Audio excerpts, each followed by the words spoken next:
ठुकराठो मावा के ख़बर ॾींदा हलूं। सजाद हुसैन मंगी जी रिपोर्ट मुताबिक़ मंगी बिरादरी वटि ॼाम इकरामुल्लाह खान धारे जो, मौला बख्श खान उमर, शाहनवाज खान उमर, अरबाब अली खान उमर, शेर मोहम्मद खान उमर, आसिफ खान उमर, वाजिद खान उमर, इमरान खान उमर उस्ताद बिरादरी मंगी जी ओताक ते अचण थियो, जंहिंमें मंगी बिरादरीअ जा सभु मुअज़्ज़िन हाजी अल्ताफ़ हुसैन मंगी, डॉक्टर इमरान हुसैन मंगी। उन मौक़े ते इलाइक़े जे मुअज़्ज़िन हाजी मौला बख्श खान उमर ऐं शाहनवाज खान उमर, चेयरमैन हमदर्द मंगी वेलफेयर एसोसिएशन सिंध, डॉक्टर इमदाद हुसैन मंगी के प्यार ऐं शफ़क़त मां अजरक पहिरायो।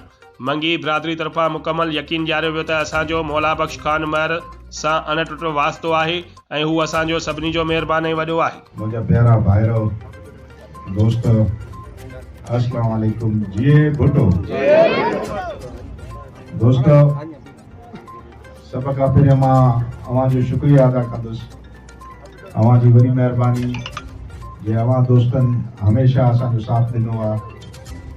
ऐं अॼु जी बि जेका गॾिजाणी आहे उहा बि अवां जी ॼाण में आहे त इलेक्शन जे सिलसिले में आहे।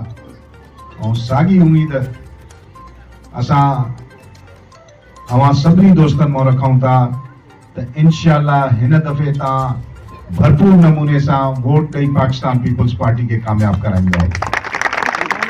दोस्तों, ये इलेक्शन निहायती अहम आहे। पाकिस्तान पीपल्स पार्टी जी सिंध में हुकूमत हमेशा ठहंदी आहे, पर हिन दफ़े इंशाअल्लाह तव्हांजी मदद सां वफ़ाक में भी पाकिस्तान पीपल्स पार्टी जी हुकूमत ठहंदी। अवां ॾिठो आहे जॾहिं पाकिस्तान पीपल्स पार्टी जी हुकूमत हूंदी आहे त तरक़ियाती कम भी थींदा आहिनि। पोइ गवर्नमेंट में कई नौकरियूं न मिली सघियूं, पर असां उम्मीद रखूं था त इंशाअल्लाह अॼु गवर्नमेंट में रोज़गार जा दरवाज़ा भी खुलंदा, तरक़ियाती कम भी थींदा, जेके माण्हुनि जा बुनियादी मसला आहिनि उहे भी हल थींदा।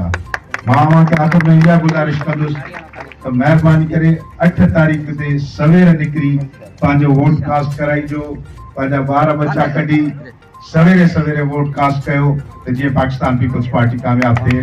इंशाअल्लाह तव्हां सां शाम जो जश्न कंदासीं। महिरबानी।